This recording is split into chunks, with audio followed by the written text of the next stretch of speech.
Hello. Yes, good morning students. Yes students, आज हम अपना नया chapter third that is Microsoft word उसे स्टार्ट करने वाले हैं।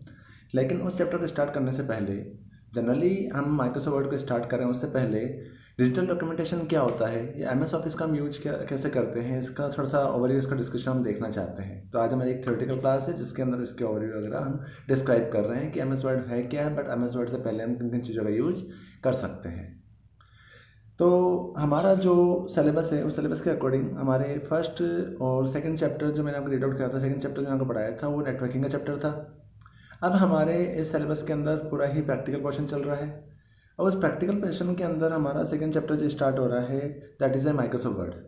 बट माइक्रोसॉफ्ट वर्ड को पढ़ने से पहले डिजिटल डॉक्यूमेंटेशन क्या होता है या डॉक्यूमेंटेशन हम क्यों यूज़ में लेते हैं या इनका यूज क्यों करना चाहते हैं उसके बारे में समझना चाहते हैं।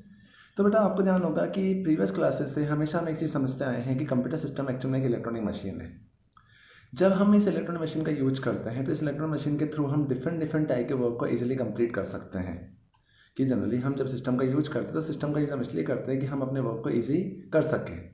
कि जब सिस्टम्स नहीं थे तो भी वर्क होता था, आज सिस्टम्स हैं तो भी वर्क होता है। लेकिन दोनों में डिफरेंट ये है कि जब सिस्टम्स नहीं थे तो यूज़र कोई भी किसी भी टाइप का वर्क अगर कंप्लीट करता था तो किसी भी टाइप का वर्क को कंप्लीट करने के लिए यूज़र को काफ़ी टाइम कंज्यूम होता था, उसे प्रोसेस करने में काफ़ी टाइम कंज्यूम होता था।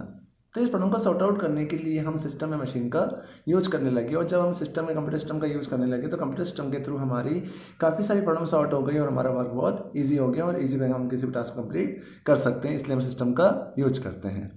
तो हमने प्रीवियस क्लासेस में पढ़ा है कि जब हम किसी मशीन को डेवलप करते हैं, कंप्यूटर सिस्टम को बनाते हैं, तो कंप्यूटर सिस्टम के बेसिकली टू पार्ट्स होते हैं। उनमें पहला पार्ट जो होता है उसे हम हार्डवेयर कहते हैं और सेकंड पार्ट जो होता है उसे हम सॉफ्टवेयर कहते हैं। तो हमने ये पढ़ा है कि हार्डवेयर सिस्टम के फिजिकल कंपोनेंट्स होते हैं, इट मीन्स टचेबल कंपोनेंट्स होते हैं जिन्हें हम एक्चुअल में हार्डवेयर कहते हैं, और सिस्टम के नॉन फिजिकल कंपोनेंट जो नॉन टचेबल टूल्स होते हैं उन्हें हम सॉफ्टवेयर कहते हैं। देन हमने ये भी देखा है कि हार्डवेयर सिस्टम जो होते हैं उस हार्डवेयर कंपोनेंट के अंदर इनपुट प्रोसेसिंग और आउटपुट के बेस पर इनपुट आउटपुट और प्रोसेसिंग यूनिट्स या डिवाइसेस का यूज़ किया जाता है। और सेकंड पार्ट होता है उसे हम हार्ड सॉफ्टवेयर कहते हैं। जो सॉफ्टवेयर एक्चुअल में सिस्टम के एक ऐसे प्रोग्राम्स होते हैं या प्रोग्राम्स के ग्रुप होते हैं जिनके थ्रू किसी मशीन को ऑपरेट किया जाए या किसी मशीन को यूज़ में लिया जाए। तो उन्हीं प्रोग्राम्स को या प्रोग्राम के ग्रुप को एक्चुअल में हम क्या कहते हैं, सॉफ्टवेयर कहते हैं। क्योंकि किसी भी हार्डवेयर टूल को ऑपरेट करने के लिए, किसी हार्डवेयर टूल को रन कराने के लिए जो प्रोग्राम हम उस मशीन के अंदर इंस्टॉल करते हैं उस प्रोग्राम को एक्चुअल में हम सॉफ्टवेयर कहते हैं और सॉफ्टवेयर के बिना कभी कोई वर्किंग होती ही नहीं है। अब इसी सॉफ्टवेयर को रिक्वायरमेंट के अकॉर्डिंग टू सेक्शन में डिवाइड किया हुआ है, जिनमें एक सॉफ्टवेयर होते हैं सिस्टम सॉफ्टवेयर और नेक्स्ट जो सॉफ्टवेयर होता है उस सॉफ्टवेयर को हम कहते हैं एप्लीकेशन सॉफ्टवेयर। तो सिस्टम सॉफ्टवेयर का मतलब क्या है? तो सिस्टम सॉफ्टवेयर मतलब ऑपरेटिंग सिस्टम के ऐसे सॉफ्टवेयर जो पूरे मशीन को ऑपरेट करते हैं, पूरे मशीन को रन कराते हैं, तो उस प्रोग्राम को हम कहते हैं सिस्टम सॉफ्टवेयर। लेकिन उसी सिस्टम सॉफ्टवेयर के ऊपर अगर कोई यूज़र अपनी रिक्वायरमेंट के अकॉर्डिंग कुछ प्रोग्राम्स इंस्टॉल करता है या लोड करता है कि उन प्रोग्राम्स की हेल्प से हम उस मशीन को यूज करके उस प्रोग्राम को, उस मशीन को या उस प्रोग्राम को, ऑपरेटिंग सिस्टम को रन करा सकें और अपनी रिक्वायरमेंट की वर्किंग को कंप्लीट कर सकें, तो उन प्रोग्राम्स को हम कहते हैं एप्लीकेशन सॉफ्टवेयर। मतलब जब हम किसी भी एप्लीकेशन सॉफ्टवेयर का यूज करते हैं तो आज एप्लीकेशन सॉफ्टवेयर यूजर जनरेटेड होते हैं या यूज़र रिक्वायरमेंट के अकॉर्डिंग चलते हैं। तो यूज़र अगर चाहे तो उसे इंस्टॉल भी कर सकता है और अगर यूज़र की रिक्वायरमेंट फुलफिल हो चुकी है कि यूज़र अगर चाहे तो उसे अनइंस्टॉल भी कर सकता है। तो उसी प्रोग्राम को हम एक्चुअल में एप्लीकेशन सॉफ्टवेयर कहते हैं। तो इसी एप्लीकेशन सॉफ्टवेयर के बेस पर आज मार्केट में बहुत सारे सॉफ्टवेयर, बहुत सारे टूल्स यूज़ में आते हैं। इन टूल्स, इन प्रोग्राम्स की हेल्प से हमारा सारा वर्क बहुत ईजी हो चुका है। हम ईजिली किसी भी टास्क को कंप्लीट कर सकते हैं, प्रोसेस कर सकते हैं, इसलिए हम सॉफ्टवेयर का यूज करते हैं। तो आज इसी सॉफ्टवेयर में सबसे इम्पोर्टेंटली मार्केट में यूज़ आने वाला और किसी मशीन को बेसिकली ऑपरेट करने के लिए एक सॉफ्टवेयर, एक टूल यूज़ में आता है। उस सॉफ्टवेयर को हम कहते हैं माइक्रोसॉफ्ट ऑफिस। जो आपने सुना होगा कि एमएस ऑफिस ही हमारे लिए एक ऐसा प्रोग्राम है जिस प्रोग्राम की हेल्प से हर पर्सन अपने डिफरेंट डिफरेंट टाइप के वर्क को कंप्लीट कर रहा है, अपने सारे वर्क को कंप्लीटली ईजिली कंप्लीट कर रहा है, उसे प्रोसेस कर रहा है। तो उस प्रोग्राम को हम कहते हैं माइक्रोसॉफ्ट ऑफिस। हम एमएस ऑफिस को समझें। इस एमएस ऑफिस को समझने से पहले हम एक चीज़ जानना चाहते हैं कि जब हम एमएस ऑफिस का यूज करते हैं तो आज एमएस ऑफिस के कई सारे वर्जन्स मार्केट में अवेलेबल हैं।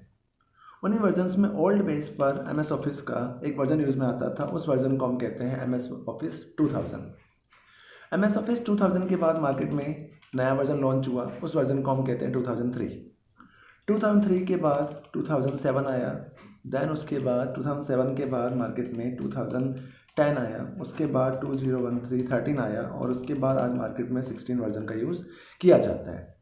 तो इनका मतलब ये है कि आज माइक्रोसॉफ्ट ऑफिस एक्चुअल में एक ऐसा प्रोग्राम है या ऐसा प्लेटफॉर्म है या ऐसी एप्लीकेशन है जिस एप्लीकेशन की हेल्प से कोई भी पर्सन अपने डिफरेंट टाइप के वर्क को ईजिली कंप्लीट कर सकता है।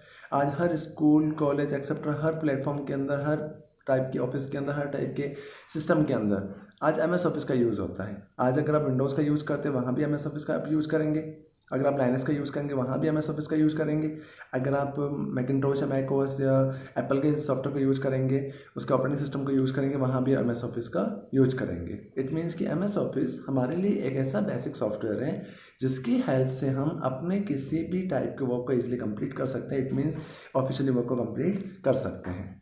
तो आज MS ऑफिस के बहुत सारे वर्जन मार्केट में अवेलेबल है। तो एक टॉपिक आता है माइंड में कि आखिर वर्जन की रिक्वायरमेंट क्या पड़े। तो इन वर्जन की रिक्वायरमेंट ये है कि जिस टाइप से आज हम जब मशीन का यूज करते थे तो मशीन ओल्ड पर्पज में स्लो प्रोसेसर मशीन आती थी, बट आज रिक्वायरमेंट बढ़ने की वजह से आज हम हाई कॉन्फ़िगरेशन प्रोसेसर्स का यूज करते हैं जिससे हमारा वर्क बहुत ईजी हो जाता है। उसी टाइप से जब हम सिस्टम के ऊपर किसी प्रोग्राम को कंप्लीट करना चाहते हैं तो इस वर्क को कंप्लीट करने के लिए MS ऑफिस, जब माइक्रोसॉफ्ट कंपनी ने MS ऑफिस का डेवलपमेंट किया तो उसने पहला वर्जन 2000 लॉन्च किया, बट 2000 के अंदर कोई लिमिटेड फीचर्स थे, कम ग्राफिक्स थी और ऑप्शंस कम थे। तो इनको इम्प्लीमेंट करने के लिए उसने 2-3 साल के बाद 2003 बनाया। 2003 के बाद उसने उसको इम्प्लीमेंट करते हुए 2007 बनाया, 7 के बाद 10, 13 और आज हम 16 का यूज करते हैं। तो जो फीचर्स हमें ओल्ड वर्जन में नहीं मिलते हैं उससे ज़्यादा फीचर्स, एडवांस फीचर्स हमें न्यू वर्जन्स के अंदर अवेलेबल हो जाते हैं। तो आज लेटेस्ट मोड में आप 2016 का यूज करते हैं जो एक रजिस्टर्ड वर्जन है। आज 16 के अंदर बहुत सारे एक एक्स्ट्रा फीचर्स हैं जिनकी हेल्प से हमारा बहुत सारा वर्क इजीली कंप्लीट हो जाता है, इसलिए हम 16 का यूज करते हैं। लेकिन 2003 के बाद 7 आया और आज मार्केट में 7 और 10 बेसिकली यूज़ में लिए जाते हैं।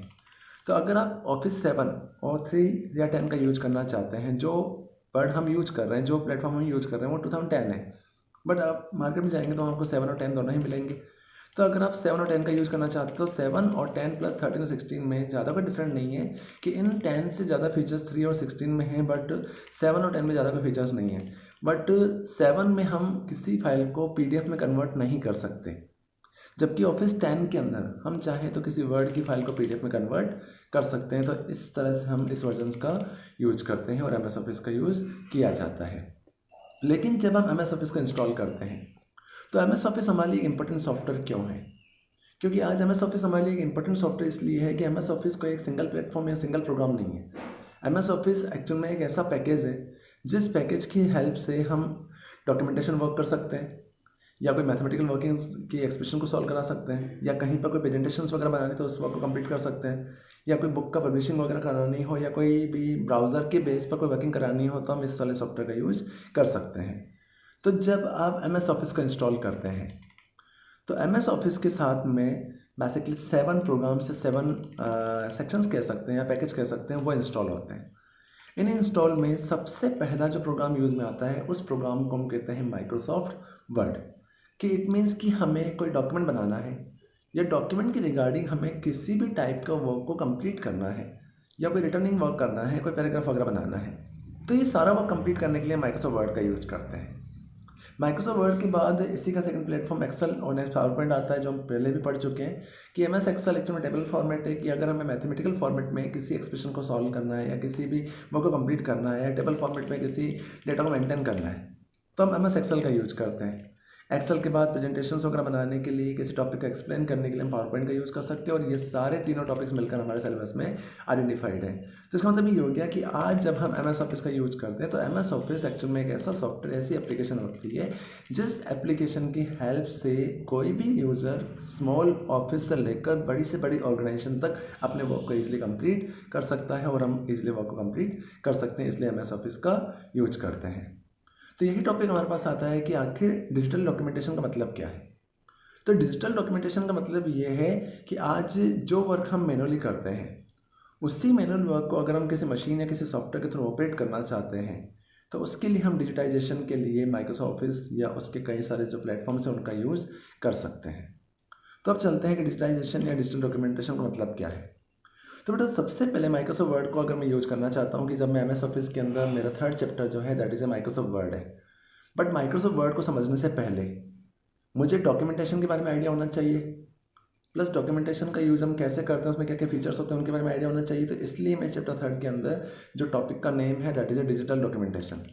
तो डिजिटल डॉक्यूमेंटेशन का मतलब क्या होता है? तो डिजिटल डॉक्यूमेंटेशन का मतलब ये होता है कि in the earlier days manual typewriters were used for typing a document which were replace by electronic typewriter and now a computer use for this purpose.